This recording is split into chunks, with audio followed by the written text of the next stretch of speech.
We're going to get started with today's AMSSM Fellows online lecture series. This is the last lecture of the year, and we're delighted to have Emily Eshleman joining us from the University of Massachusetts.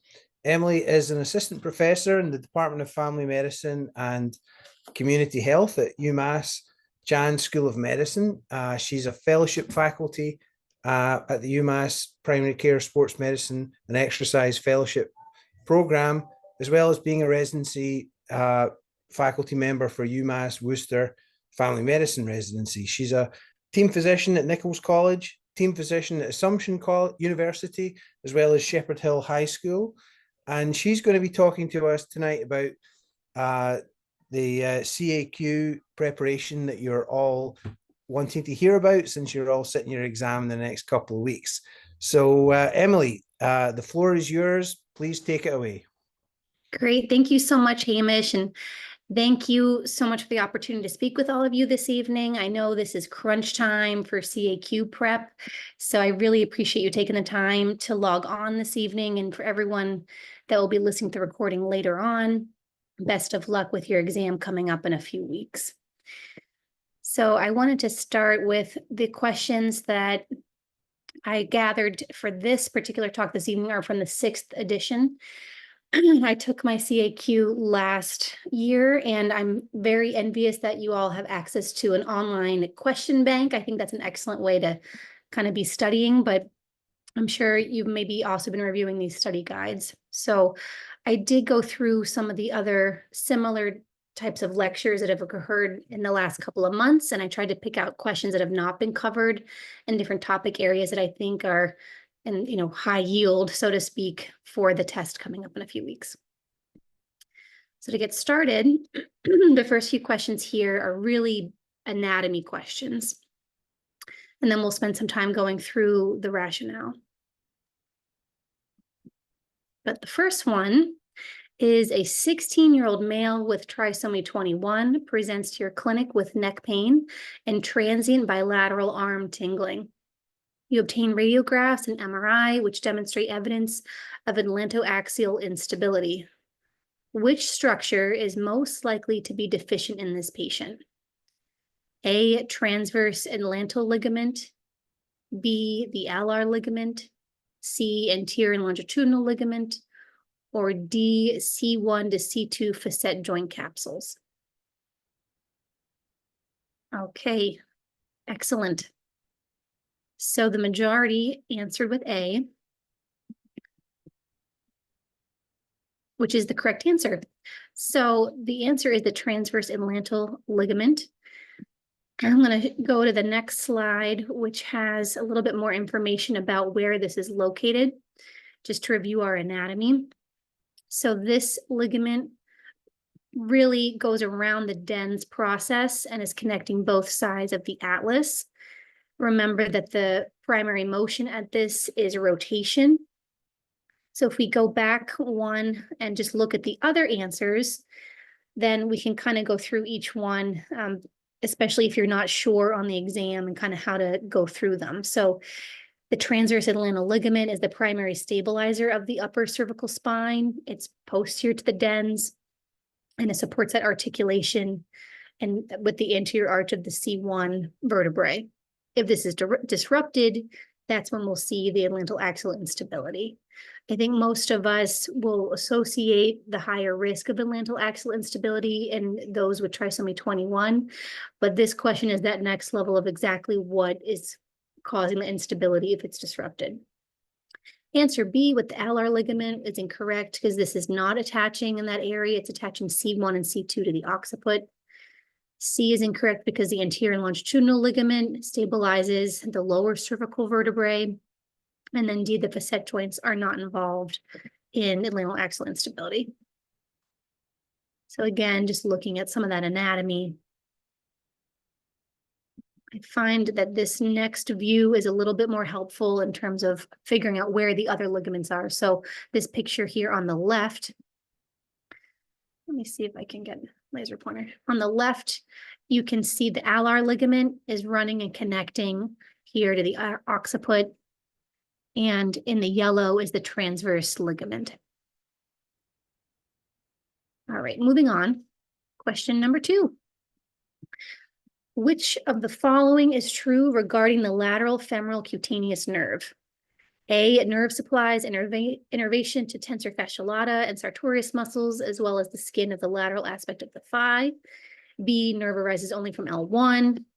C, it's at the ASIS where the nerve crosses superficial to the inguinal ligament, medial to lateral. Or D, the nerve crosses superficially medial to lateral over the sartorius muscle as it enters the anterior thigh. All right, excellent. So the majority chose D, and some of you chose C. The correct answer is D. The nerve crosses superficially medial to lateral over the sartorius muscle as it enters the anterior thigh.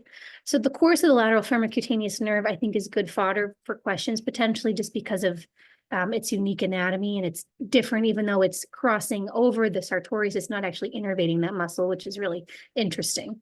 It comes from L2, L3 in the lumbar plexus, and L1 can give some contributions to the nerve, but not primarily. It's really L2 or L3, which makes B incorrect.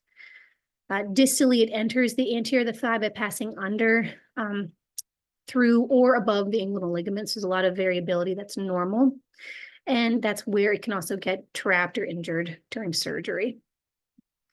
So to review a little bit about the way that this passes, you can see in this picture, again, this branch, this smaller nerve here is going underneath, in this example, the inguinal ligament, and then passing over top that sartorius muscle, going laterally, and it's supplying innervation to the skin on this part of the thigh.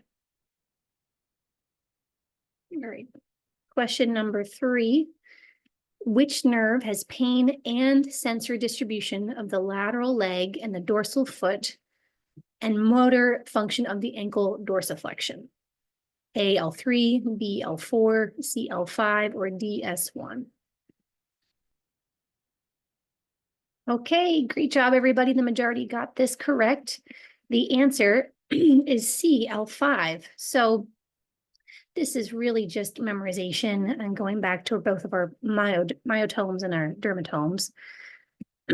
When we look at these maps, and of course there's a lot of variability in dermatome maps, but in terms of sensation on the left, you're primarily going to visualize that on the lateral aspect of the calf, and then around posteriorly, going towards the outer part of the thigh.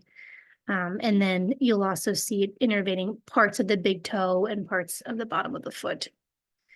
In terms of motor, we go back one to this question. It is primarily responsible for ankle dorsiflexion, whereas L4 is more knee extension, some hip adduction. L3 is more knee extension, and S1 is more ankle plantar flexion. So L5 is ankle dorsiflexion, S1 is plantar flexion. In terms of pain and sensory, that's going to be mostly in that lateral thigh, dorsal foot, and big toe.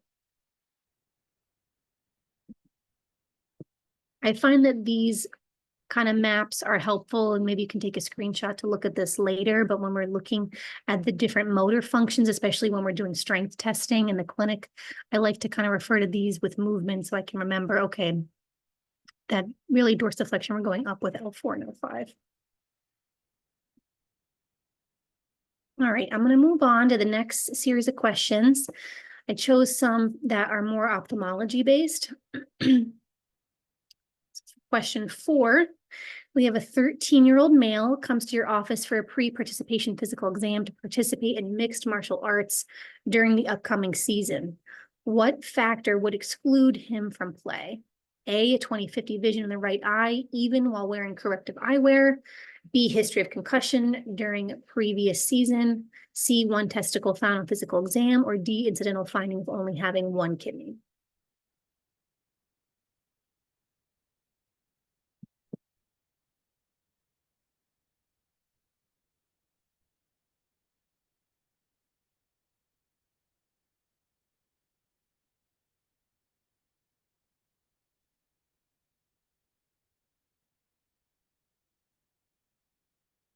Okay, excellent. Everyone's doing really well. Most of you answered A, which is the correct answer. So this particular athlete with 20/50 vision in one eye, even with corrective eyewear, is functionally monocular. And so in that instance, combat sports like martial arts are typically contraindicated because of a high risk of disability if they injure the other eye. Just going through the other ones, one testicle is not a contraindication. They should potentially wear a protective cup. Similarly, one kidney is not an absolute contraindication. So the definition of functionally monocular vision is best corrected vision in one eye less than 20/40. Sad statistic that up to 90% of these are preventable if we have proper protective equipment. And really, any combat sports, sports with balls, pucks, or sticks are a little bit of a higher risk. But a lot of our sports that involve pucks primarily are, most people and most athletes are wearing masks and shields. So really you see higher risk, especially with wrestling and boxing and full contact martial arts. It also increases risk of eye injury if there's any history of retinal detachment or infection. So all of these can be included in your pre-participation exam. Question 5 is a football player complains of eye pain, photophobia, and excessive tearing after something hit him in the eye. Before prescribing a cycloplegic agent to decrease photophobia and blepharospasm, you evaluate him for which of the following? A, limbus injection, B, narrow anterior angle, C, hyphema, or D, anisocoria. Okay, excellent. The majority chose B, which is the correct answer, narrow anterior angle. So I wanted to spend a little time going through some of these different answers and reviewing some ophthalmology, because we may not be thinking about this quite as often, but the anatomy of the eye is a little complex. So when we refer to cycloplegics, it's really like atropine, scopolamine, those kind of medications where they're inhibiting that ciliary body, causing the pupils to dilate. This is useful when there is a hyphema because it'll prevent a lot of pupillary movement, therefore limiting further movement and allowing everything to tamponade and stop bleeding. So it's contraindicated, though, in patients with a narrow angle because that predisposes them to narrow angle glaucoma. And if you give somebody with narrow angle or some kind of susceptibility to narrow angle glaucoma cycloplegic, you could potentially precipitate that from happening. A is wrong because conjunctival injection or limbus injection is common corneal abrasions. And then D is wrong because the anisocoria can actually be physiologic and not necessarily related to trauma, or sometimes it can be related to trauma. So it's a little bit different. What are we talking about with the angle? Just to review some of our anatomy, it's really in the way that the fluid is draining within the eye. And so in this picture on the left, you can see the aqueous humor is really flowing out and around, but on the left, the angle that we're talking about is right in this area here, and that this is anywhere along here is where you can get that blocked, and so it'll actually push the iris, and you'll see differences on exam. What this looks like when you're trying to evaluate, so you're looking for, when you're using your pen light and you're shining a light, you're actually going to see changes in the iris towards the nasal side of the eye. And this left one, you can see the iris all the way around, but you cannot really visualize it well here. So if you happen to see this, if this is part of your checklist when you're evaluating someone for an eye injury on the sideline, this is something you can be considering. Probably need to be in a dark room to really be able to appreciate this, but that's how you're evaluating it. And briefly, the hyphema will look like this. You'll see a leveling out of the blood. And this is, again, where you can use cycloplegics. Okay. The next few questions are really focused around that pre-participation evaluation before sports, or what we think about when we're managing a team or working with collegiate athletes. So This next question is really, do you know it or don't you know it? Which of the following is the NCAA maximum acceptable level of caffeine in the urine? 1 microgram per ml, 15 micrograms per ml, 3 micrograms per ml, or 100 micrograms per ml? All right, very good. The answer most people chose is B, which is the correct answer, which is 15 micrograms per ml. That's the maximum concentration in urine. And that really is about 6 to 8 cups of coffee, 2 to 3 hours before competition. The reason that we're even tracking for caffeine is that it can be a performance enhancer at these higher levels. And just to show you some other sources of caffeine in these energy drinks. So you can imagine how much caffeine they must be intaking. Like if a 5-hour energy shot is 200 milligrams and a cup of regular coffee is around 150. So this is a high level of caffeine ingestion to get to those levels in the urine. All right, question 7. Which of the following is true regarding considerations for athletes with sickle cell trait in the pre-participation examination? A, athletes with sickle cell trait should be excluded from participation in sport. B, there is evidence in the laboratory and in the field that hydration can counteract or improve hematologic parameters in exercising individuals with sickle cell trait. C, there is no link between sickle cell trait and an increased risk of exercise-associated sudden death in individuals undergoing intense physical exercise. Or D, serious medical problems associated with sickle cell trait are common during intense athletic training, practice, and competition. All right, very good. The majority picked B, which is the correct answer. So to go through each one, A is incorrect. There's really no literature that recommends completely excluding athletes with sickle cell trait. C is also incorrect. And that sickle cell trait has an increased risk of exercise-associated sudden death and intense physical exertion, and possibly causing rhabdomyolysis. And D is also incorrect in that there are serious medical problems associated with sickle cell trait, but they're rare, even during intense athletic training and practice. To briefly review, this is something that really should be a part of all of our emergency action plans when we're working with athletes, especially on the sideline, and being able to recognize exercise collapse associated with sickle cell trait. This is really part of the reason why it's even screened for. But it does increase risk under very certain conditions, like high altitude, if they're dehydrated, high heat, if it's early in the season, implying that they're not as well conditioned as most athletes aren't early on during preseason. There's a lot of intense exercise and they're not resting well. So you need to have a high suspicion for this. It's going to present very differently, and it's typically not associated with altered mental status, and their temperature is going to be less than 103 degrees Fahrenheit. So it's different from heat illness. And this needs to be really evaluated in the hospital urgently before it can progress to something with a higher mortality. Okay. Question 8. According to the ACSM, prior to initiating moderate or vigorous intensity exercise, for which of the following patients would you recommend exercise stress testing as part of the pre-participation health screen? A 21-year-old female who smokes 10 cigarettes per day, currently taking oral contraceptives, and attends group exercise 3 times a week. B, a 54-year-old male recreational runner whose father had a fatal MI at age 77 and mother died at age 81 from cancer. C, a 44-year-old male with prediabetes who walks 3 miles regularly, whose father had type 2 diabetes mellitus and died from myocardial infarction at age 67. Or D, a 36-year-old female with type 1 diabetes diagnosed at age 7 who teaches yoga class 5 days a week with no significant family history.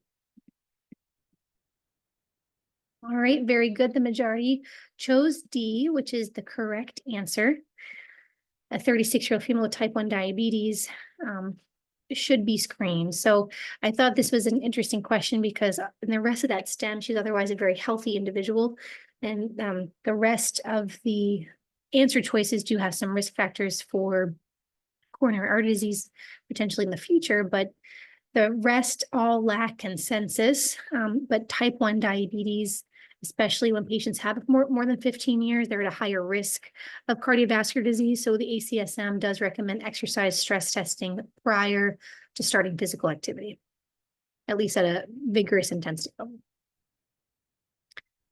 All right, everyone's doing so well so far. I think you're all ready for your exam in a few weeks. The next section is on dermatology. So the question 9, the athletic trainer of the local high school contacts you 2 weeks prior to the start of the winter season, stating that 4 student athletes on the wrestling team have developed rashes, which she suspects to be tinea corporis. She is concerned about further spread to other student athletes and asks if there's a way to prevent this from being problematic all season, which is correct. A, provide a large tube of topical antifungal to the athletic trainer for general use of all rashes she encounters during the wrestling season.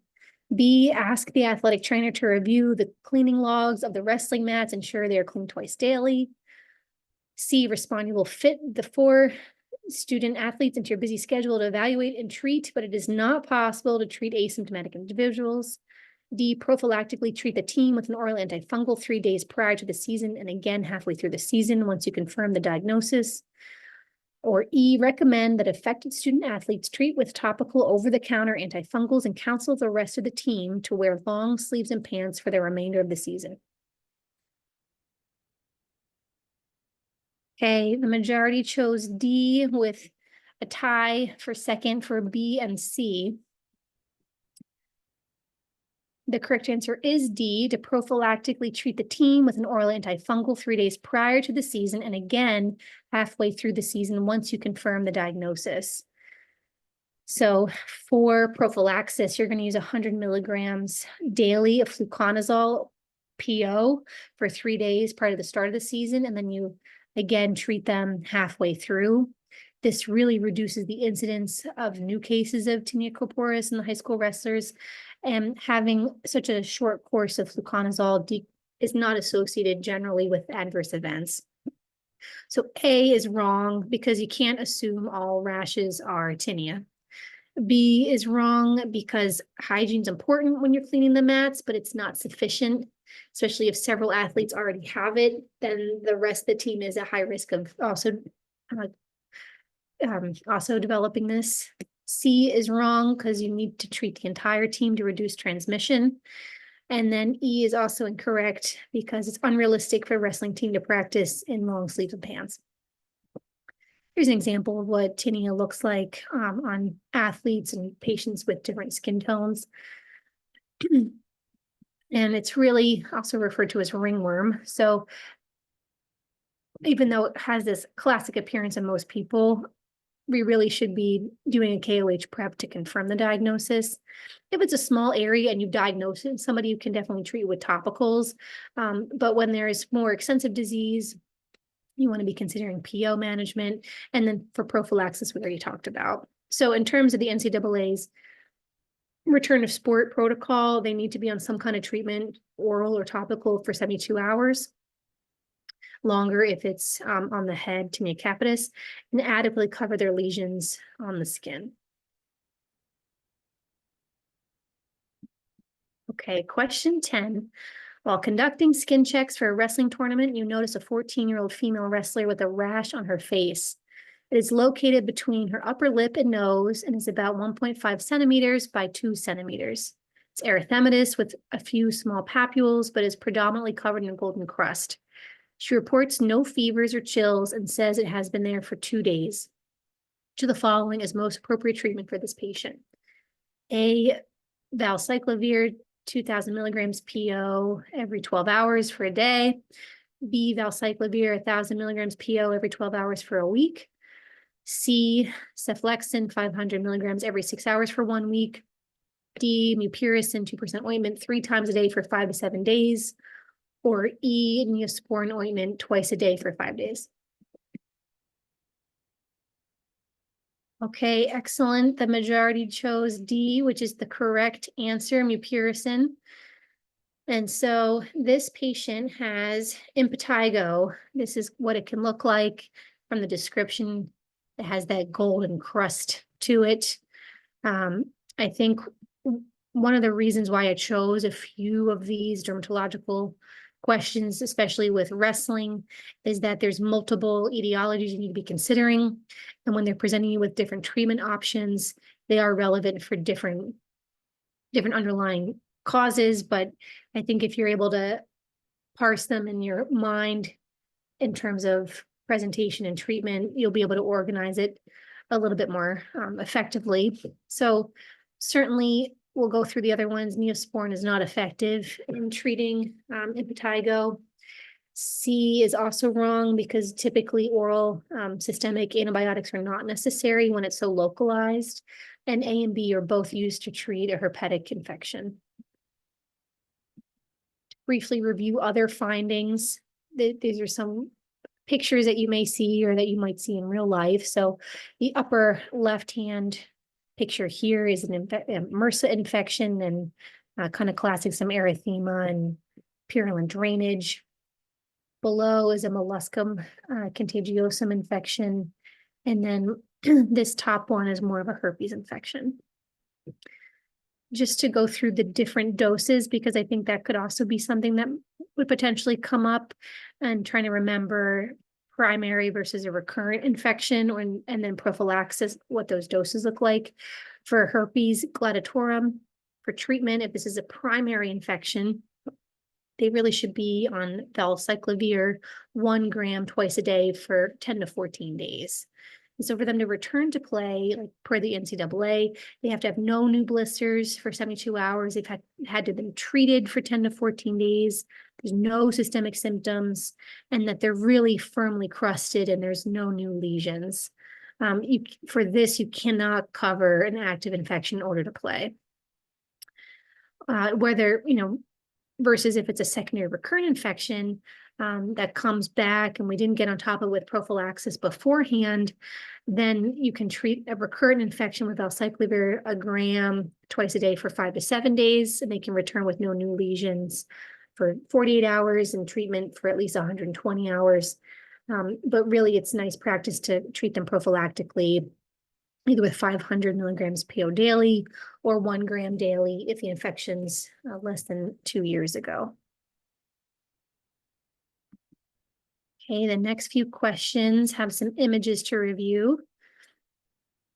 And so I'm going to read question 11, and then I have the slide right after that has the image much larger. So I'll first read through the stem. A 7-year-old girl is brought to the emergency department after her mother received a phone call that her child fell on the playground and was refusing to use her right arm. The injury occurred unobserved, and the child has pain on examination of both distal radius and ulna. There's appreciable swelling. She can flex and extend her wrist with no deformities appreciated. What is her diagnosis? So A, distal radius and ulnar green stick fracture. B, distal radius and ulna torus or buccal fracture. C, a Colles fracture. D, Galeazzi fracture. Or E, a non-displaced Salter-Harris 1 fracture. So I'll zoom into the other one, and then I'll go back to the answer choices after a few seconds here. Okay, very good. So got a split between B, a buccal fracture, and a green stick fracture. So if we go to the next page, and part of this might just be timing and how much time you're able to look at this, you'll have a lot more time on your actual exam. But you can see here that there is bending without disruption fully of the bone here and in here. This is consistent with a green stick fracture rather than a buccal fracture. And we'll go through the different types, but a buccal fracture, also called a torus fracture, you'll actually see it kind of buckling out, or the part of the bone is actually coming out on both sides, whereas the green stick, you'll see that it's still intact, but it's bent towards one side.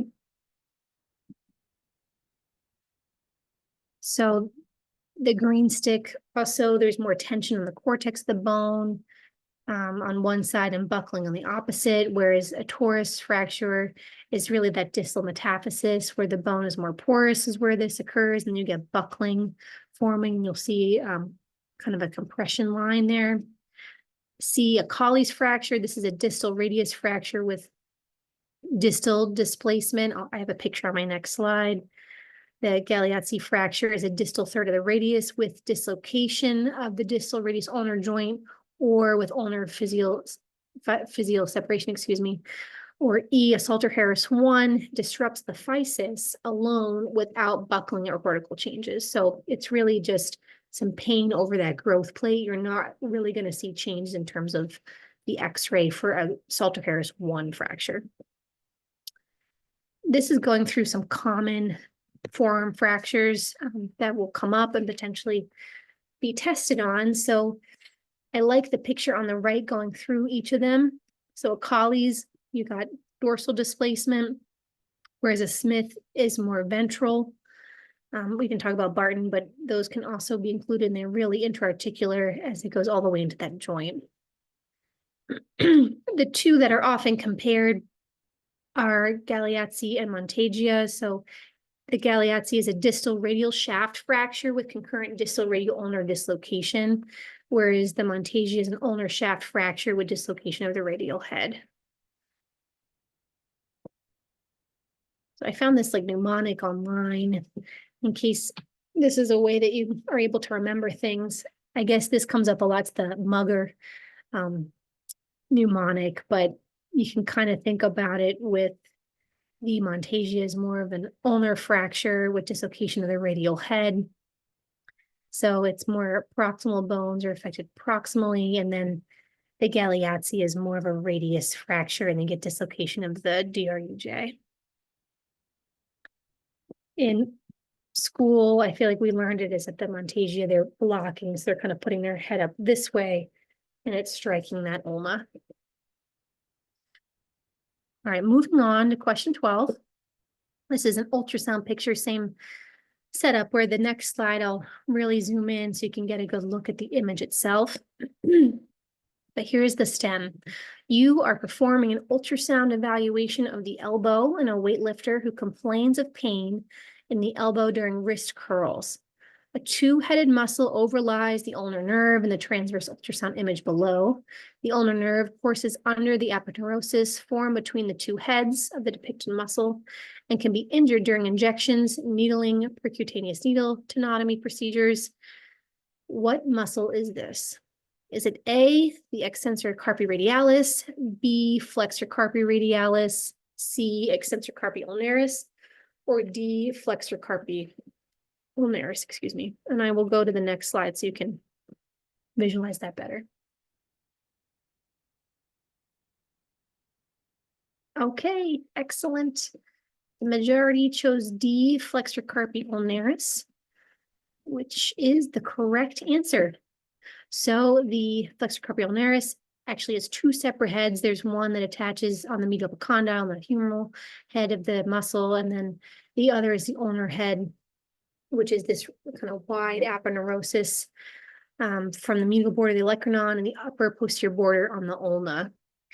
So they are linked by the Osborne ligament and the FCU aponeurosis, which is really the roof of the cubital tunnel. I have a picture on the next slide to talk about that.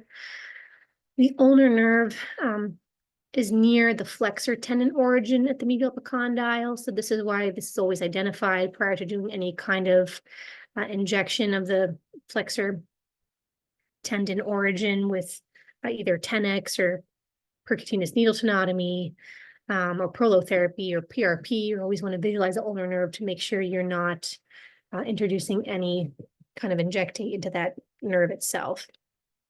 So going through the other ones, the B, the flexor carpi radialis, that originates on the medial epicondyle, but only has one head and does not overlie the ulnar nerve. So whenever we're thinking about the attachment of the medial epicondyle, I think probably we could rule out A and C since the extensor tendons are on the lateral side, but really the tricky part of this question was determining if it was flexor carpi radialis or flexor carpi ulnaris, but flexor carpi radialis only has one head and is not overlying that nerve. So to review that anatomy here on this picture, you can see the two heads of the flexor carpi ulnaris muscle, one attaching to the mech, the other one coming over here to attach near the olecranon, and then here's our Osborne's fascia and that ulnar nerve making up the tongue. All right, very good. Next is a mix of some environmental related questions and some event coverage questions. So question 13, which of the following statements most accurately reflects the body's normal physiologic response to a core temperature of 84.2 degrees Fahrenheit or 29 degrees Celsius? A, there's an increase in the deep tendon reflexes. B, bradycardia with possible arrhythmia. C, shivering and pinpoint pupils. Or D, increased respiratory rate and heart rate. Okay, very good. The majority chose B, bradycardia and possible arrhythmias, which is the correct answer. So when the core body temperature is less than 86 degrees Fahrenheit or 30 degrees Celsius, we'll see bradycardia. Everything's really slowing down. We'll likely see some atrial dysrhythmias. We'll see dilated pupils, which is why C is incorrect. Their blood pressure will go down and they'll have hyporeflexia. And at this point, there is no shivering. So A is wrong because the reflexes go down. C, they're not shivering. They have dilated pupils. And D is incorrect because there's actually a decrease in the heart rate and respiratory rate. In terms of trying to memorize these different stages of hypothermia, I liked this chart because it really breaks down kind of these transition points where you see a presence of shivering in the first stage, and then patients stop shivering, but they're still they're still conscious, although they're altered, and then they're unconscious and not shivering, and then there's no vital signs. So that shivering is really a key component whenever we're reading these stems in terms of what could be going on and where they are in the different stages. Question 14, which of the following statements is true regarding sudden death and cardiac arrest in marathons? A, cardiac arrest is more common in half marathons than full marathons. B, cardiac arrest is reportedly higher in women than men at 40 years of age. C, the highest rate of survival in those with underlying hypertrophic cardiomyopathy. Or D, bystander administered CPR improves their rate of survival.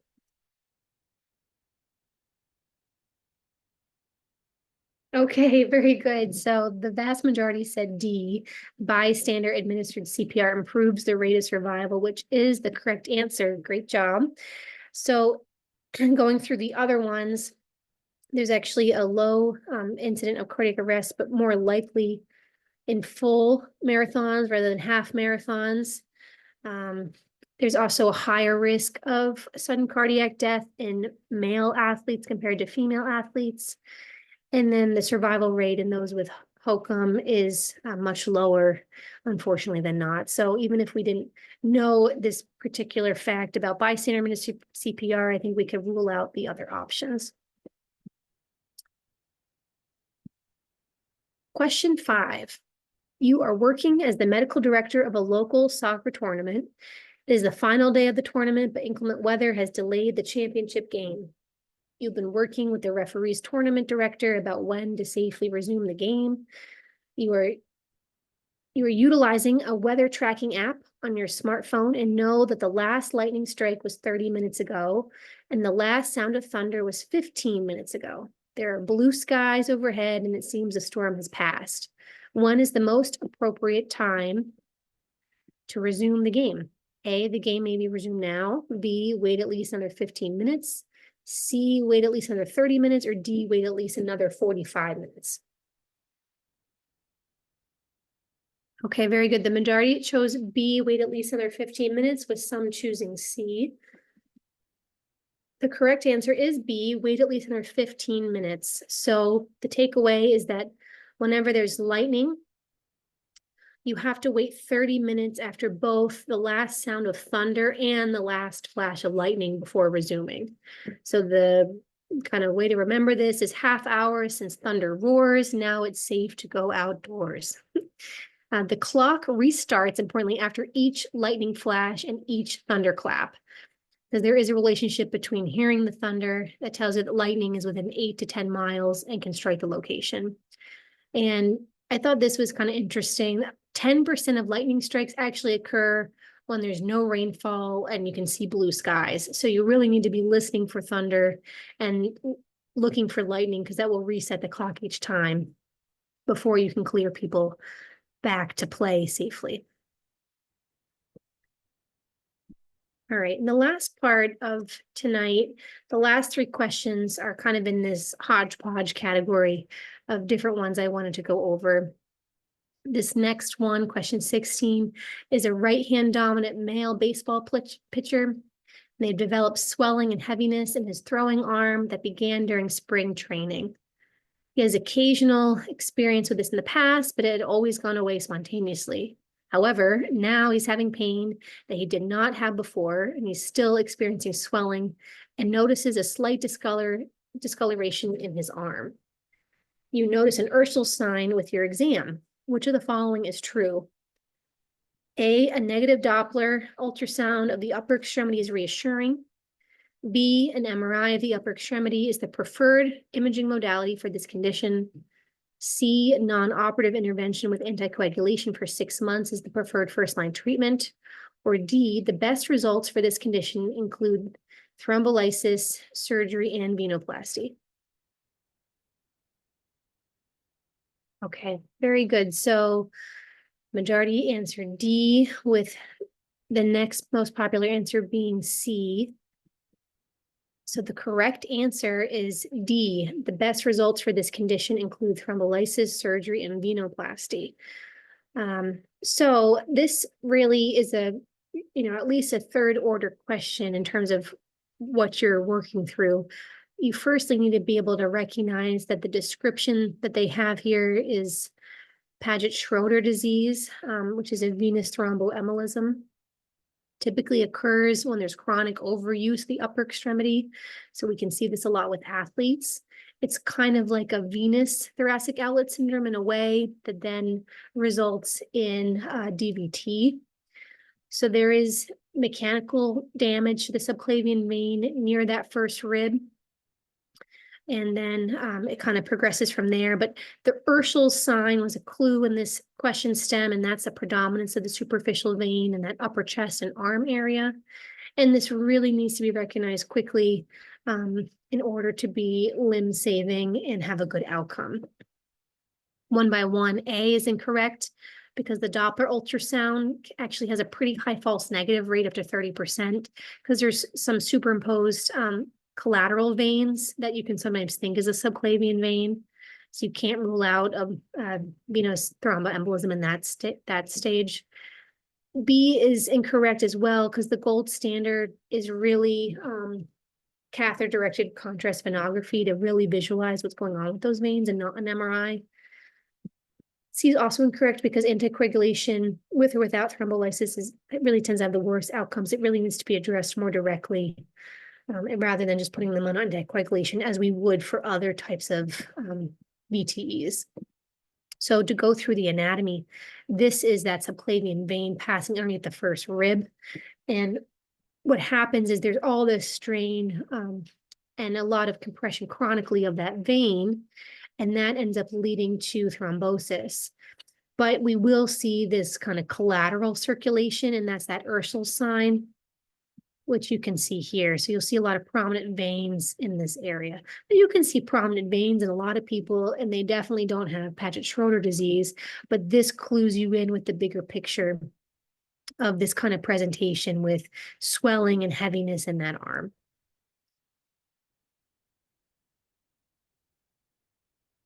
Okay, very good. So question 17. Exercise has been linked to a decreased risk of several cancers, including which of the following? A, colon cancer, B, lung cancer, C, pancreatic cancer, or D, skin cancer. Okay, excellent. The majority chose A, colon cancer, and second up was lung cancer. So the correct answer is colon cancer. It also can decrease risk of breast and endometrial cancer. Here's a kind of infographic from the ACSM of all the different types of cancers that can be decrease in terms of risk with exercise: colon cancer, stomach cancer, esophageal, bladder, renal cancer, endometrial, and breast.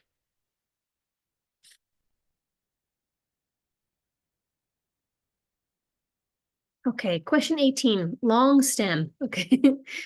This is a 29-year-old man competing in a desert ultra marathon, is brought to your medical tent approximately 5 hours after he was found by competitors of having fallen off the running trail. He states he fell down a steep ravine and has severe right lower leg pain. On examination, it's obvious he suffered a displaced proximal tibial fracture. There is no evidence of compartment syndrome or neurovascular injury to the affected limb. After placing the patient in an adequate temporary splint, you call to arrange for the patient to be transported to the nearest emergency department. However, due to the remote nature of your competition, you are informed transport will be delayed several hours. You establish IV access and provide sufficient analgesia. While you're waiting, you note the patient has become diaphoretic, tachypnic, and complains of shortness of breath. His vital signs were within normal limits, but now his heart rate is 112 beats per minute. His blood pressure is 99/62. His respiratory rate is 26. Pulse ox is 89 on room air. His temp is 98 and his glucose is 112. Aside from tachypnea, his pulmonary exam is normal. And aside from some regular tachycardia, what is your greatest concern? A, acute pulmonary edema. B, myocardial infarction. C, fat embolism, or D, tension pneumothorax. Okay, very good. The vast majority of you chose C, fat embolism, which is the correct answer. So the fat decompensated, this stem is really describing someone who's decompensated from a fat embolus into the pulmonary vasculature. It's rare, but it can occur in the long bone fractures and really takes hours to days after that initial injury. So you have to have a high suspicion for this when you're treating patients, and remember that it's a possibility, especially if they start to decompensate. A is incorrect just based on the description, because they didn't describe any rails on exam, and there's no JVD to suggest there's some pulmonary edema. B is incorrect because the vital sign derangements do not suggest acute MI in some ways, although, of course, an acute MI can present in a lot of different ways. And then D is incorrect just based on the description. Since the patient has equal breath sounds, it's less likely they have a tension pneumothorax since you can hear them. And the shortness of breath started hours after initial injury, whereas if there was a tension pneumothorax, it's likely that would have happened pretty quickly. All right, the last one. So question 19, a 29-year-old G1P0 female presents to your office wondering about what exercise she can do during pregnancy. She's currently 8 weeks pregnant and has no known complications to her pregnancy. She's been sedentary as an adult, although she played softball in her teenage years. Her BMI is 29. What is your recommendation? A, she should not increase her physical activity during pregnancy. B, she should only be active 2 days a week during pregnancy. C, she should aim for 150 minutes of moderate intensity activity per week during pregnancy. Or D, she should only perform aerobic-based activity during pregnancy. Or lastly, C, she should aim for 75 minutes of vigorous intensity activity per week during pregnancy. All right, very good. The majority chose C, which is the correct answer. So exercise and pregnancy is recommended for all healthy pregnancies, even overweight or sedentary pregnant people. It's recommended to do both resistance and aerobic training, which makes D incorrect. E is incorrect because it's not a sufficient amount of exercise in terms of volume. And A and B are certainly not correct. Just an infographic you can share with your patients on pregnancy physical activity, and that it's definitely safe in otherwise healthy pregnancies. So we made it to the end. Everyone did such an excellent job with these questions. I think you're all going to be set up for success in a few weeks, but are there any questions from anybody that joined us this evening? Emily, excellent job. That was a real kind of whistle tour through CAQ questions that might come up in the exam in the next couple of weeks. I don't have any questions. I just wanted to thank you for providing us that insight. I think there is one in the chat. No, Andy's just saying thanks for tonight's session. And Lauren is actually asking, for the CAQ practice tests in the booklets, what percentage correct would indicate a potential passing score? That is a hard question for Emily. I don't know that anyone can answer that, but I would say 70%, as does Lee Mancini from UMass. Well, listen, Emily, thank you. That was absolutely fantastic. I think there was a lot of great topics, high yield covered there. So well done. And hopefully everyone that's not listening tonight will be reviewing this on the YouTube in the next couple of days, because this is very valuable for your board prep. All right, guys. Thanks, Hamish. Thank you, Andy. Thanks, everybody.